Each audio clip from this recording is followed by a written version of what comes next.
Boa tarde, obrigado por estar connosco. Este é o início do programa Eclésia, que está de volta com o essencial da atualidade informativa na Igreja Católica. A posição abusiva das agências de rating deve ser combatida com a ação cívica dos cidadãos que devem manifestar o seu descontentamento. Esta é a posição defendida pela economista Manuela Silva, que avançou com uma ação jurídica contra as agências de notação. Um grupo de economistas portugueses constituído por José Reis, José Manuel Pureza, Manuel Brandão e Maria Manuela Silva fez chegar ao Procurador-Geral da República uma queixa contra as agências de rating, com vista à abertura de um inquérito pelo crime de manipulação do mercado. A queixa que foi apresentada na Procuradoria-Geral da República teve provimento, isso para nós é um motivo de satisfação. Significa que, neste momento, a questão está nas mãos do departamento que analisa este tipo de problemas. Também posso dizer que a iniciativa foi, de facto, inédita no nosso país, mas tem havido iniciativas semelhantes em outros países, designadamente aqui na vizinha Espanha, mas também nos próprios Estados Unidos. O que significa que a sociedade civil começa a despertar para o facto de existir na própria sociedade poderes fortíssimos que não são poderes democráticos.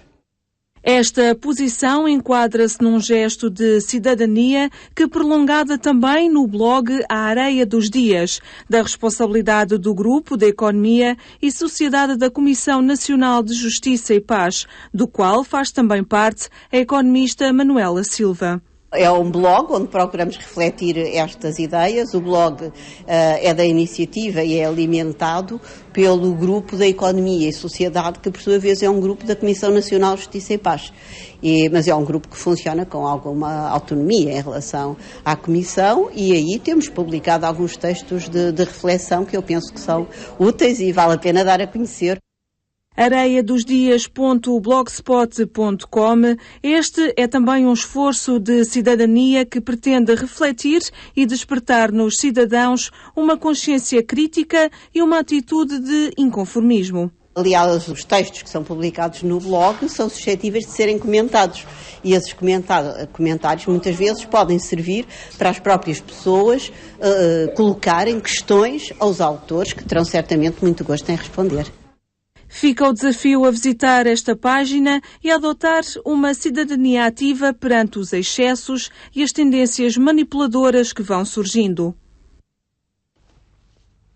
Dada a situação económica do país, o secretário da Conferência Episcopal Portuguesa, no final do Conselho Permanente que reuniu em Fátima, reconheceu a validade do imposto extraordinário decretado pelo Governo, mas sublinha que os mais desfavorecidos devem ser poupados a esta sobrecarga fiscal. O importante que a Igreja tem repetido é que os mais desfavorecidos devem ser poupados em todo este processo. Devem ser pedidos sacrifícios e certamente que para ultrapassar uma crise tem que haver sacrifícios. Só nos contos de fadas ou nos filmes de ficção é que isso pode acontecer sem sacrifícios, mas será para a classe média alta e não propriamente para aqueles que têm o rendimento mínimo, pensões que tantas vezes são de miséria, desempregados. Portanto, é isso que certamente a Igreja pede que as autoridades governativas determinem para bem de todos. Conhecidas as intenções do Ministério da Educação em manter os contratos de associação com algumas escolas e reforçar até este género de parcerias, o secretário da Conferência Episcopal Portuguesa saúda a nova sensibilidade governativa e destaca a racionalidade desta medida. Na linha do que os senhores bispos têm dito, acho que é de aplaudir essa medida. Para evitar o despesismo da máquina governativa, para agradecer o serviço durante decénios dessas escolas particulares, mas que têm prestado um excelente serviço público. Por isso aplaudimos essa medida que eu estou a tomar conhecimento dela agora. A Conferência Episcopal Portuguesa prepara-se também para reduzir o número de comissões episcopais. No final do Conselho Permanente, que decorreu em Fátima, o padre Manuel Murjão afirmou que se espera, assim, agilizar o trabalho das comissões e, para algumas áreas, poderá bastar um delegado. Na próxima Assembleia Plenária de novembro deverá ser conhecido o novo organigrama, bem como os bispos responsáveis por cada área. Esperamos, para tornar mais eficazes as comissões, não serem tantas, diminuir o número, então esperamos que assim se possa, com também um novo perfil das comissões, às vezes bastará nomear um delegado para um determinado sector e que as comissões possam ser mais eficazes. Bento XVI nomeou o bispo de Bragança Miranda, o padre José Manuel Garcia Cordeiro, de 44 anos, pertencente ao clero da mesma diocese e atualmente reitor do Pontifício Colégio Português em Roma. Sucede assim a Dom António Montes Moreira, que atingira o limite de idade. O padre José Manuel Cordeiro será o mais jovem elemento do episcopado português. Com apenas 44 anos, foi nomeado por Bento XVI como sucessor de Dom António Montes, bispo de Bragança Miranda, que atingiu os 75 anos, a idade limite para a apresentação da resignação. Para o padre José Manuel Cordeiro, até agora reitor do Pontifício Colégio Português em Roma, este é um regresso a casa. Natural de Angola, veio para Bragança em 1975 com a família e foi ordenado padre para esta diocese a 16 de junho de 1991. Foi pároco, formador do Seminário Diocesano e capelão do Instituto Politécnico de Bragança. Desde novembro de 2010, que é por nomeação de Bento XVI, consultor da Congregação para o Culto Divino e a Disciplina dos Sacramentos. Sobre a sua nomeação, o padre José Manuel, em mensagem dirigida à diocese, fala num misto de temor e tremor, esperança e confiança. Proponho usar a esperança, penso que não podemos ficar passivos a contemplar a crise. Temos de ser protagonistas da história e eu disponho-me a isso, a ser um servidor da esperança. Assim o afirmou na sua primeira mensagem à diocese.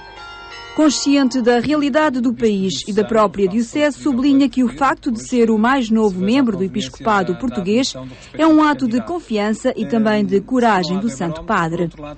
A ordenação episcopal do padre José Cordeiro será no dia 2 de outubro, na Catedral de Bragança.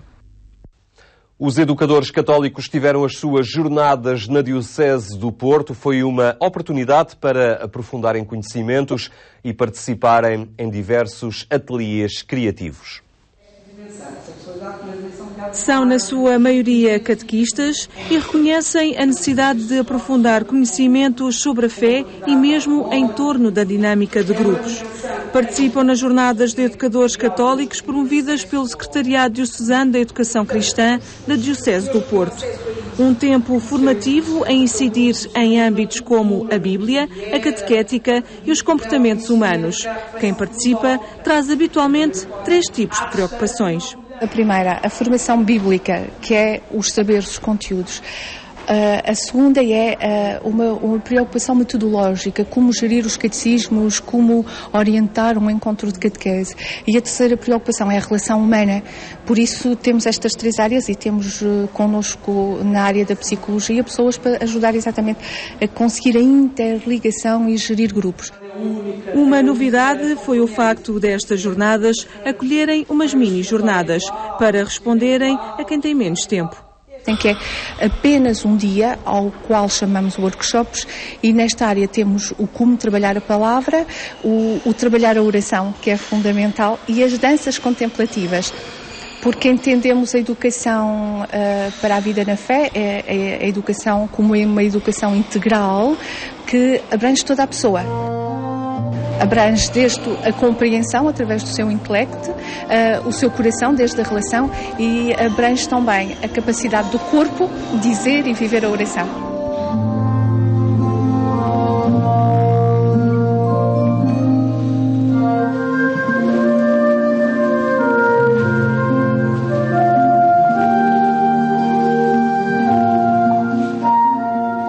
Assim se trabalhava o corpo para que também ele seja veículo de oração e expressão para os outros. A mesma ideia era sublinhada pelo Padre Manuel Amorim no que toca à liturgia.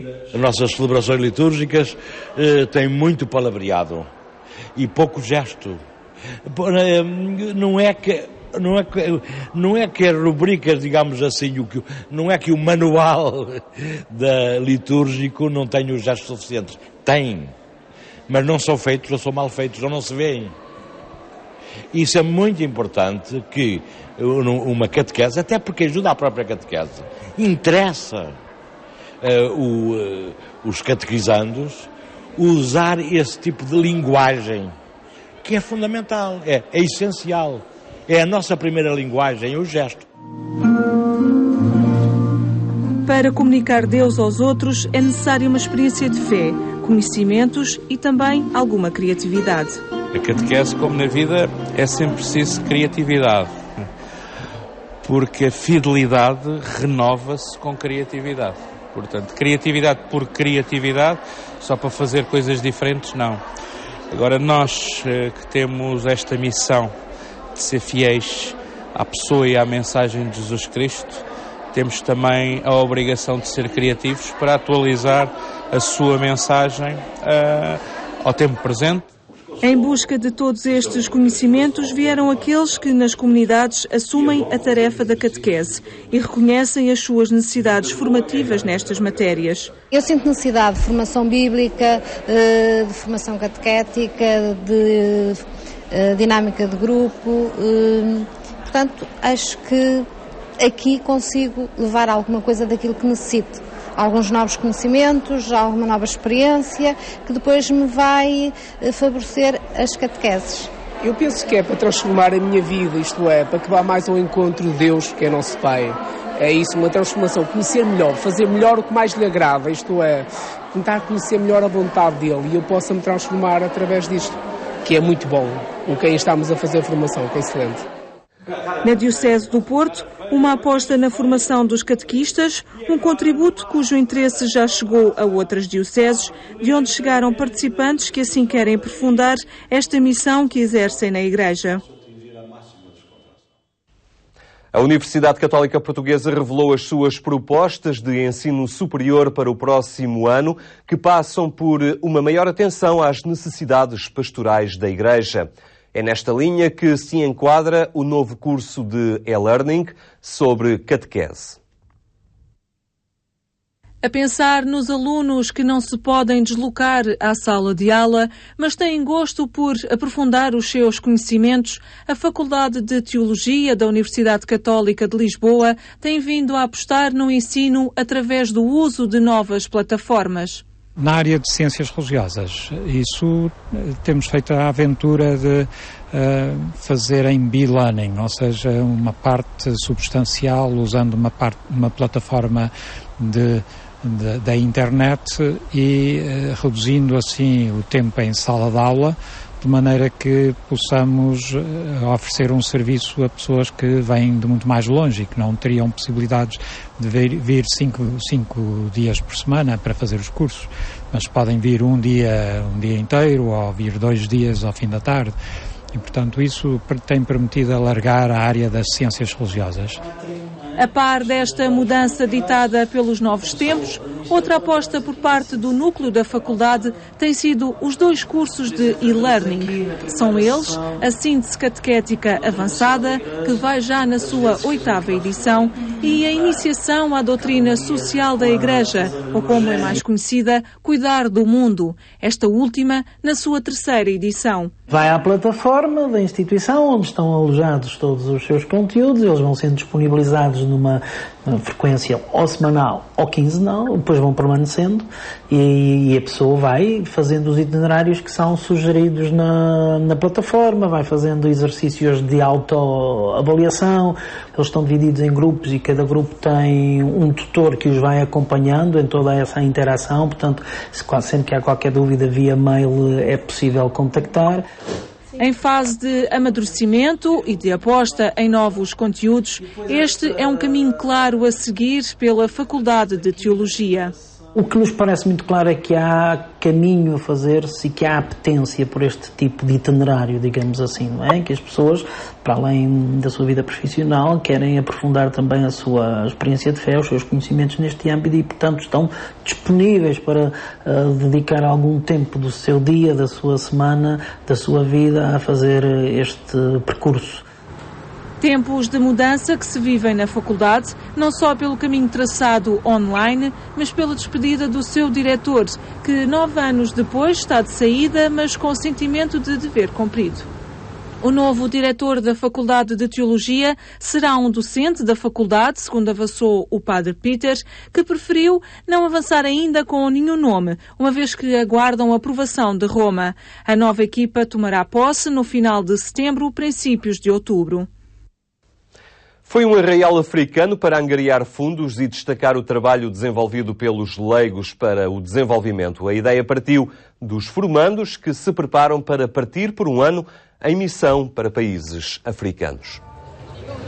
Foi uma festa africana no centro de Lisboa. O CUPAV acolhia esta iniciativa dos leigos para o desenvolvimento, que assim angariavam fundos para as suas missões a funcionar em diversos países africanos de expressão portuguesa.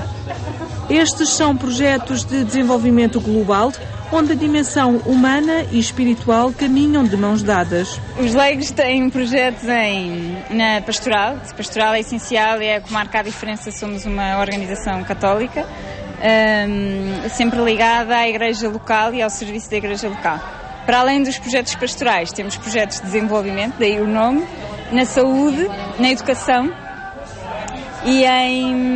e na área social. Muito desenvolvimento, associativismo. A festa era organizada por aqueles que se preparam para partir em missão. É o caso da Mariana, que concluiu os estudos e sentiu a falta de algo.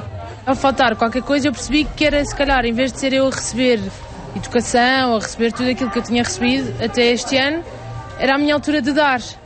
E pronto, decidi vir para os leigos. Não vou dizer que vir para os leigos foi assim óbvio, mas pareceu-me ser o projeto mais consistente, com mais história e que se calhar que a minha família de certa maneira mais apoiava. E portanto, estar um ano fora em África a fazer voluntariado, acho que não é fácil para nenhuma família. E aí sabia que a minha família apoiava se eu fizesse isso com os leigos. O sentimento é partilhado pelo José Maria, que no próximo ano estará com a Mariana em São Tomé. Vou instaurar uma biblioteca, infoteca, vou fazer apoio escolar, campos de férias, ATLs, sobretudo, pegar nas crianças e dar um apoio que eles não têm. Eles partem em breve, outros já fizeram a experiência que lhes marcou a vida. Realmente acaba por mudar imenso a nossa vida, a maneira como olhamos para as coisas, como vemos, como vivemos, como nos damos com as pessoas e também como percepcionamos aquilo que é realmente essencial para a nossa vida e para aquilo que fazemos. Quem andar em busca de algo semelhante só precisa cumprir estes requisitos. Tem que ter mais de 22 anos, ter uma formação profissional ou superior concluída, e menos de 40 anos, de preferência. E fazer um ano de formação é só inscrever-se ao nosso site, sabe quando é que é a data? De momento ainda não temos, mas deve ser para outubro, e faz um ano de formação antes de partir. Leigos para o desenvolvimento numa festa solidária para levar aos outros uma existência mais digna e com mais oportunidades. Bento XVI está profundamente preocupado com a situação da crise na Somália e apelou à comunidade internacional para que ajude as vítimas da fome naquela região africana. O Papa falava diante dos peregrinos que se deslocaram a Castelo Gandolfo para participarem na oração do Ângelus. Como é habitual, Bento XVI voltou a acolher os peregrinos na sua residência de verão. E desta vez para lhes recordar a tragédia humanitária que se faz sentir na região do Corno de África, em particular na Somália, onde a seca e as chuvas fortes estão a destruir colheitas e a gerar a fome. Inúmeras pessoas estão a deslocar-se fugindo da fome em busca de alimento e de ajuda. Espero que cresça a mobilização internacional para enviar ajuda oportuna para os nossos irmãos e irmãs que enfrentam esta prova, e entre os quais existem muitas crianças. Que a estas pessoas não falte a solidariedade e o apoio concreto de todas as pessoas de boa vontade. Para além desta urgência humanitária, o Papa não esqueceu que na Europa o momento é de férias e estas são também ocasião para um enriquecimento espiritual. Através de inúmeros monumentos e locais que vós visitais, podeis descobrir a beleza desse património universal que nos liga às nossas raízes. Tende o cuidado para vos deixardes questionar pelo belo ideal que inspirou os construtores das catedrais e abadias, quando eles edificaram estes sinais da presença de Deus na Terra. O Papa concluía fazendo votos para que este ideal se torne também o dos crentes de hoje e que o Espírito Santo, que vê no fundo dos corações, os inspire a rezar nesses lugares, dando graças e intercedendo pela humanidade do terceiro milénio. E chegamos assim ao fim deste espaço informativo, disponível também na internet em agência.eclesia.pt. Esse é o portal onde encontra toda a informação relacionada com a Igreja Católica. Obrigado por ter estado connosco. Tenha então uma boa tarde. Nós voltaremos amanhã.